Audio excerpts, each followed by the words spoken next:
Hi, ako si Maya. At ikukwento ko sa inyo ang nasaksihan ko. May kaklase akong tinulak, akala ko biruan lang. Pero nung tinanong ko, nasasaktan na pala siya. Ito pala ang tinatawag na physical bullying. Ang pananulak, paninipaw, o anumang gawaing nananakit sa physical. Nakakatakot, diba? Pero alam niyo bang hindi lang ito ang uri ng bullying?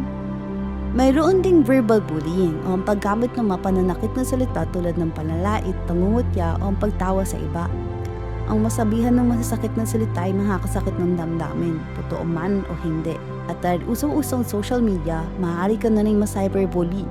Ito ay ang paggamit ng teknolohiya para saktan ka, tulad ng pagkalat ng sensitibong larawan o paggawa ng group chat para pag-usapan pa. Kahit hindi ito pisikal na masakit, apektado pa rin ang emosyon at pagkikipag-ugnayan.